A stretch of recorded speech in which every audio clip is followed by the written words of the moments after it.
2008tik Bartzelona du bizitoki Martin Aramburu, Eusko Alkartasunako legebiltzarkide ohiak. Arratsaldeon, Martin, nola baloratzen duzu gaurko eguna, ikusi ditugu irudi nahiko kezkagarriak, ze analisi egiten duzu? Kaixo, arratsaldeon. Egun komplikatua da. Nahastu egiten dira sentimendu asko.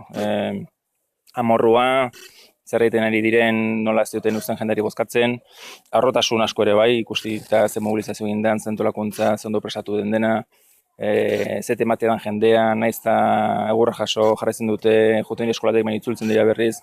Sentimendu asko nahasten dira ez, baina nik uste dut azkenen analisi puntu batetik aurre ikusten genuen hau gertazitekela. Jakina zan Rajoyk ez zuela nahi erreferenduma gertatzerik, kostala kosta ekidin bartzuen erreferenduma, ez du nahi emaitzarik, ez du nahi parte hartzerik, eta zentzu hortan orain arte ikusi duguna, nire ustez da egun osoan zer ikusiko dugunaren parte bat. Jendea ala ere ez da gelditu, hemen ikusi dugu etorri gara oraintxe Karmeleko eskola batetik, bertze eskola batzutan bozkatu ahal izan ez duten hiritarrak hurbildu dira eskola horretara bozkatzera. Kataluniako irudi simboliko handienan ikuste gaur jendearen mobilizazioa dela, ez?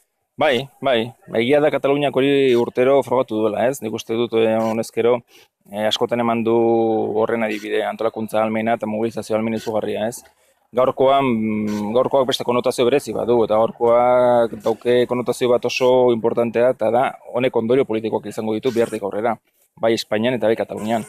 Eta beraz, hau ez da festa bat, hau ez da manifestazio bat, bezik hau da naiz eta Espainiako autoritateek oso hartu, hau da erreferendum bat, eta honek dauzka ondorio politikoak. Eta ez makalak, gaur parte hartza ona baldin bada, nire ustez Espainia sartzen da estatu krisi sakon batean, eta nazioartea bihar ez da isilik egongo. Gaur oso garbi geratu da zer gertatu den hemen, zeinen bozkatu nahi duen eta zein ez. Eta batez ere nire ustez kontaketaren historia bat dago oso importantea da, eta da hemen ez da independentza bai dudez asuntua. Hemen gaur da bozkatu bai edo bozkatu ez, eskubide zibilen debatea da. Eta hortan katalan nire ustez nazioartearen iritzia alde daukate. Prozesuaren eragile nagusia herria izan da Katalunian, baina Artur Mas ikur garrantzitsuenetako bat izan zen, eta zu haren aholkulari izan zinen. Zein iritzi duzu Kataluniako gobernuak erabili duen estrategiaz? Nik uste dut hori ere beste puntu importante bada.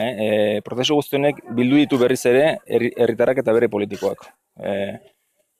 Atzo bertan lagunekin diskutituz eta esaten zuten benetan ote zeuken Generalitateak plan B, plan C, plan D eta plan E ez. Eta nik uste dut ikusi dugula zen punturaino zokaten den aurre ikusita, aukera guztia kontemplatuta eta alternatibak pentsatuta ez. Eta zentzu hortan, kolore guztietako politikoak asko batu dira, esfortzu eman komuna izan da, eta nire ustez, prozesu honen ondorio positibotako bat da, hain zuzen hori ez, nola bildu berriz ere konfiantza berreskuratu den herriaren partetik bere politikoengan. Amaitzeko Euskal Herrian ikusiko du antzeko testu ingururik? Euskal Herria esnatu da gaurko saldea.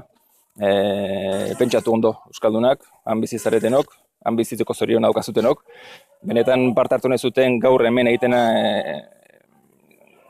Estado Espainola zer egiten ari den ondo ikusi, eta benetan arro zaudeten edo gustura zaudeten horrelako estatu baten kide izan ez. Nire ustez ez du merezi, eta beraz Euskal Herria esnatu, behiratu zer den Espainia eta hasi bidean.